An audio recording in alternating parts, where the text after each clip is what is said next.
Global summit తో అభివృద్ధికి పునాది రాష్ట్రం వెనకబడిపోతోంది అప్పులు పాలైందన్న మనాది ఇక మీద ఉండదంటున్నారు ముఖ్యమంత్రి Revanth Reddy. Global summit super success కావాలి, తెలంగాణ రూపురేఖలు మారాలన్నదే రేవంత్ సర్కార్ టార్గెట్. అందుకు తగ్గట్టుగానే ఈ గ్రాండ్ ఈవెంట్ కోసం ఘనంగా ఏర్పాట్లు చేస్తోంది ప్రభుత్వం. దావోస్ సదస్సు స్థాయిలో ఈ కార్యక్రమం ఉండేలా ప్లాన్ చేసిన ప్రభుత్వం ఎప్పటికప్పుడు సమ్మిట్ ఏర్పాట్లపై సమీక్షలు నిర్వహిస్తోంది. Telangana big day, Telangana rising 2047 global సమ్మిట్కి అంతా సిద్ధమవుతుంది. ఇప్పటికే అధికారులు పూర్తి స్థాయి ఏర్పాట్లను చేస్తున్నారు. గ్లోబల్ సమ్మిట్తో రాష్ట్ర విజన్ని ప్రపంచానికి చాటేలా తెలంగాణ ప్రభుత్వం ప్లాన్ చేస్తుంది.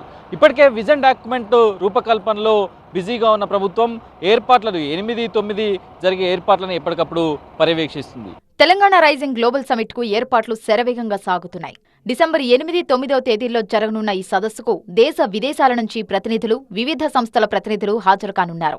ఈ కార్యక్రమంలో పారిశ్రామికవేత్తలతో పాటు విదేశీ ప్రతినిధులు, నిపుణులు ఒకే వేదికపైకి రానున్నారు. సుమారు 4800 మందికి ఆహ్వానం పంపిన ప్రభుత్వం ఇప్పటికే 600 కంటే ఎక్కువ మంది జాతీయ, అంతర్జాతీయ ప్రతినిధుల రాకను ధృవీకరించింది. మొత్తంగా 2000 కన్నా ఎక్కువ మంది వస్తారని ప్రభుత్వం అంచనా వేస్తోంది. అందుకు తగ్గట్టుగానే ఏర్పాట్లు చేస్తోంది.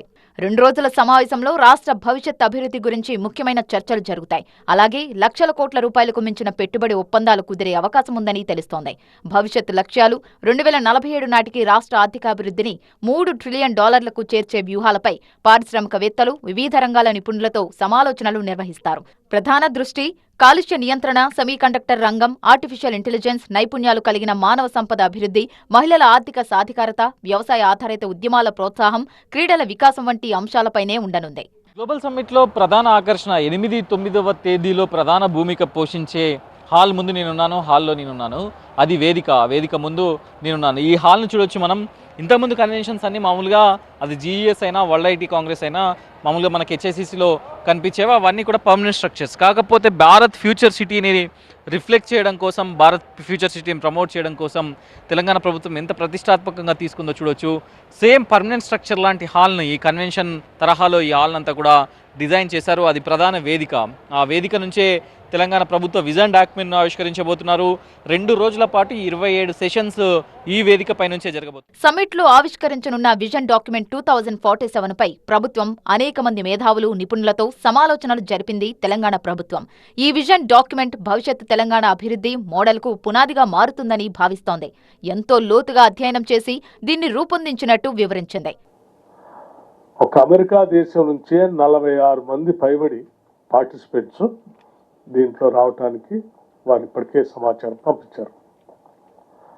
ఇంత పెద్ద ఎత్తున గ్లోబల్ పార్టిసిపేషన్ 154 ఇంటర్నేషనల్ డెలిగేట్స్, 42 దేశాలు, 6 కాంటినెంట్స్ ఉంటే చాలా పెద్ద ఎత్తున ఇది జరగబోతుంది అనేది దీని ద్వారా, అలాగే మీ ద్వారా ఈ రాష్ట్ర ప్రభుత్వం చేసిన ప్రయత్నం పెద్ద ఎత్తున చేరిందనే ఈ సంఖ్యను బట్టి మనకు అర్థమవుతాం.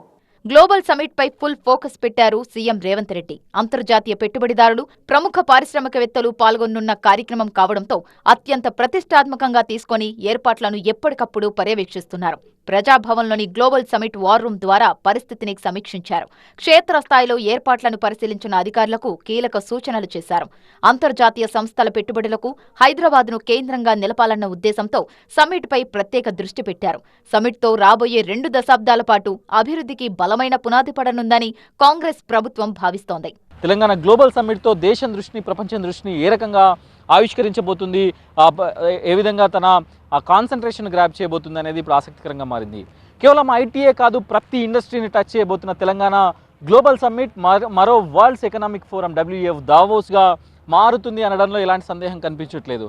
తెలంగాణ ప్రభుత్వం కూడా అంతే ఆశాభావంతో ఉంది. 1,50,000కు పైగా పెట్టుబడులు, 1,50,000 కోట్లకు పైగా పెట్టుబడులు వస్తాయనే ఆశాభావాన్ని వ్యక్తం చేస్తుంది. మరో 2 రోజుల్లో ప్రారంభం కాబోతున్న ఈ గ్లోబల్ సమ్మిట్ దేశం దృష్టిని ఆకర్షించేందుకు సిద్ధంగా ఉందనడంలో ఎలాంటి డౌట్ లేదు. కెమెరా పర్సన్ నరకృష్ణతో కలిసి ప్రభాకర్, TV9 ఫ్యూచర్.